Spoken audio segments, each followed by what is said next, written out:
पुस्तकात नाव चंदन बटवा, लेखक प्राध्यापक वबा बोधे. मला पुणे मुंबईच्या लोकांची गंमत वाटते आई. हे दरवर्षी आदर्श मातांचा गौरव करतात. या माता सगळ्या ब्राह्मण वर्गातल्याच का असतात ग? अगं, ओंजळीत विस्तव घेतल्यासारखं दहाक जगणं बहुजन समाजातील स्त्रियांच्या वाट्याला येतं हे यांना मान्य नसतं का? सगळ्या मातांची नावं ओगले, जोशी, प्रधान, कुलकर्णी, गोगटे अशीच का? जरा जाधव, मोरे, बोधे, जेधे यांचाही विचार करा. मातृत्वाला कसली आली आहेत जातीचे बंधनं? वात्सल्यावर फुललेलं कर्तृत्व हाच एकमेव निकष. तसं सगळं मराठी साहित्य साकारले. सगळ्या प्रसिद्धी माध्यमांनी कासवासारखे पाय आखसून घेतलेत. दूरदर्शनवर कार्यक्रम पाहावा तर तिथंसुद्धा पात्रांची नावं ठरलेली. असं मूठभर लोकांचं जगणं लक्षावधी समूहाच्या तोंडावर किती दिवस फेकणार आहात? जाधवांची कन्या भोसल्यांच्या ओट्यावर बसून अशिक्षित महिलांना समजावताना दाखवलं तर बिघडलं कुठं? अरे, सारी प्रसिद्ध माध्यमं पिढ्यानपिढ्या हातात ठेवलीत तुम्ही. आता तरी जरा पायाखालची माती बघा. किती दिवस शेवंती चमेलीचं कौतुक करणार? ओसाळ माळातून वाहणाऱ्या प्रवाहाकाठी फुललेली कन्हेरी एकदा नजरेखालून घाला. मग तुम्हाला तुमच्या गुणवत्तेच्या फुटपट्ट्या बदलाव्या लागतील. नजरेवरची झापडही गळून पडतील. डोंगराच्या आधारानं जीव धरून राहिलेल्या या रानजाळ्या पिढ्यानपिढ्या अशा अंधारातच राहणार का? एकही लगाकता किरण त्यांच्या पावलापर्यंत येणार नाही का?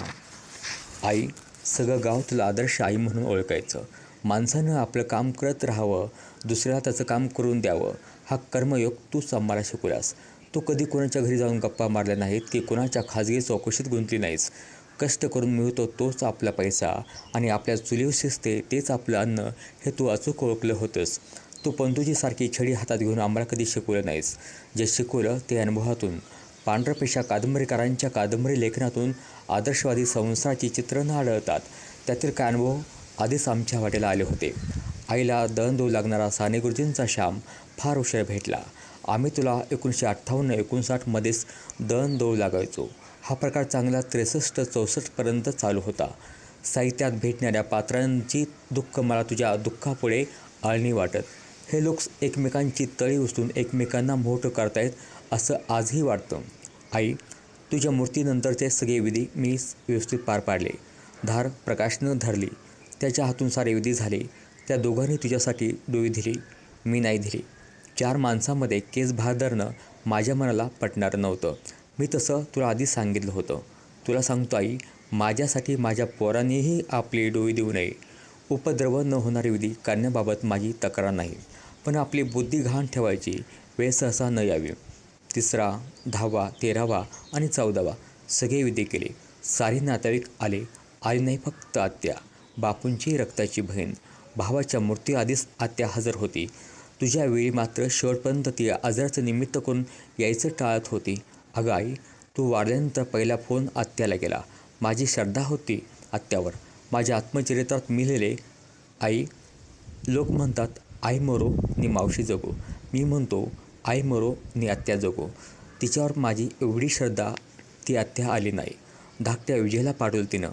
खरं सांगू आई, आत्याला तुझ्याबद्दल कधीच आस्था नव्हती, आजही नाही. बापूच्या साऱ्या दुःखाचं मूळ तू आहेस अशी तिची धारणा होती. बापूला ती खूप मानायची. तिच्या कल्पनेतला आदर्श भाऊ बापूच होता. तिची वहिनीची आदर्श संकल्पना वेगळी असावी. आई, तू मरण्याआधीच मी प्रकाशला म्हटलं होतं, आईच्या कुठल्याच धार्मिक कार्याला आत्या येणार नाही. पूर्वीपासूनच तिनं आपला ग्रह पक्का केला होता. एरवी बोलण्यातून ते आम्हालाही जाणवत राहील. मला वाटलं निदान तुझ्या वर्षश्राद्धाला तरी येईल, पण नाही आली. तेच ते आजाराचं कारण, पण त्यात तथ्य नव्हतं. सोयीस्करपणे वळसा मारण्याचाच तो प्रकार होता. असो, त्यांचं कर्तव्य त्यांच्याजवळ. माझ्या मनात मात्र ही घटना कायम धगधगत राहील. आई, तुझं वर्षश्राद्ध किती समाधानकारक झालं. छोटीशी ओबडधोबड का होईना समाधी प्रकाशनं बांधली, पण फार अडचणीत बांधली. जन्म गेला तुझा आई काठ्याकुट्यातून चालण्यात. निदान मृत्यूनंतर तरी आगळपगळ जागेत तुला विसावा द्यायला हवा होता. पण प्रकाशच्या सगळ्याच कल्पना बेहिशोबी.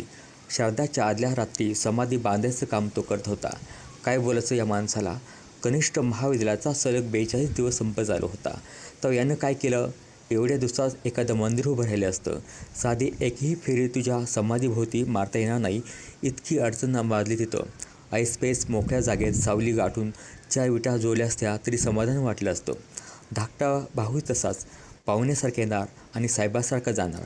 किती खर्च झाला सांगा, नोटा मोजायला तयार. बाकीच्यांनीही नोकर होऊन मजूर होऊन राबावं. यानं आपला हिशोब पूर्ण केला की वाटधाऱ्याला मोकळा. काय बोलायचं याला? माणसानं 4 दिवस आधी यावं, काय हवं नको ते बघावं. कौटुंबिक कार्याला सर्वांचा हात लागावा. आई, तुझ्या वर्षश्राद्धाला भरपूर खर्च केला मी. पैशाकडे पाहिले नाही.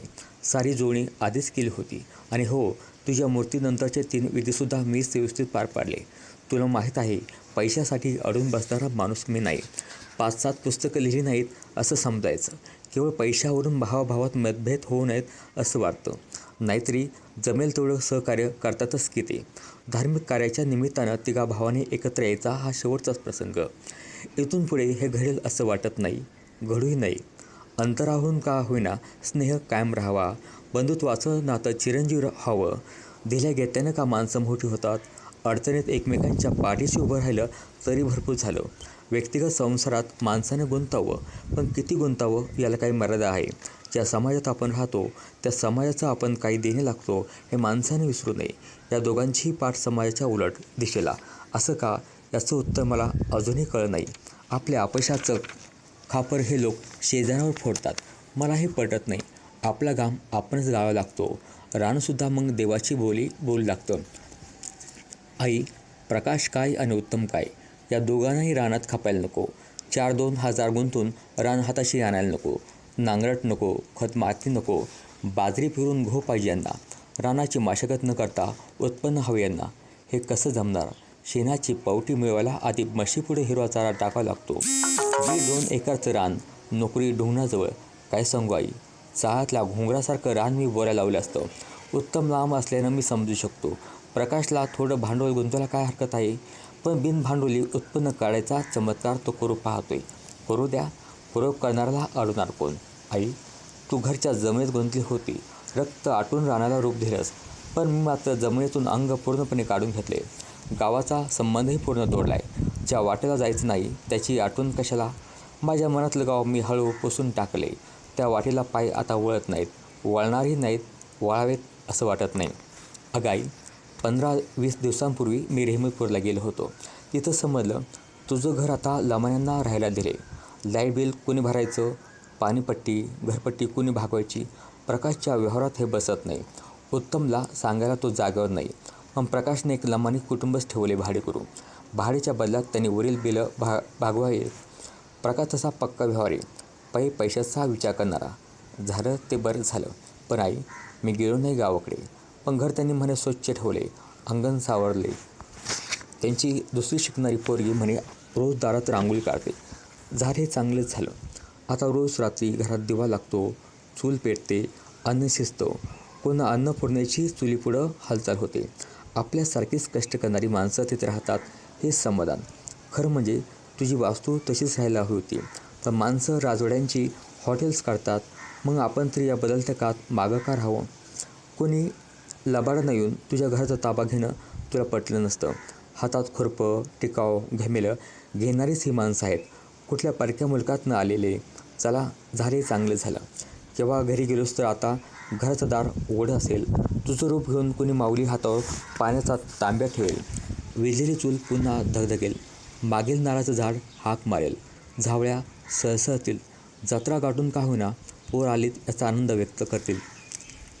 माणसाच्या मृत्यूनंतर त्याचा आत्मा अनंतात विलीन होतो म्हणतात. तुझं तसं होणार नाही. तुझा आत्मा घराची वळचण धरून राहणार.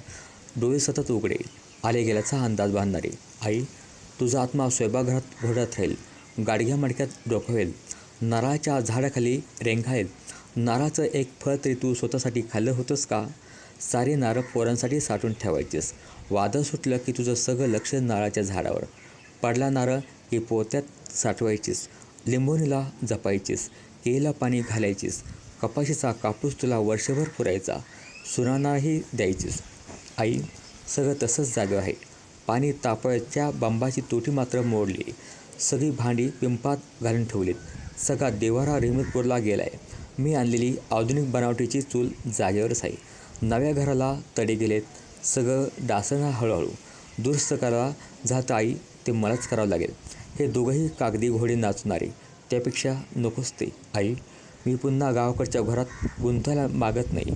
तुझ्या सानिध्यात या घरानं रक्तात पेरलेल्या आठवणी मला जन्मभर जगायला उमेद देतील. नाहीतरी त्या दोघांपेक्षा माझ्याच भोवती तू जास्त होतीस. आजही तुझं अस्तित्व मला माझ्याच भोवती जास्त जाणवतं. यावरून मला आणखीन काय हवे?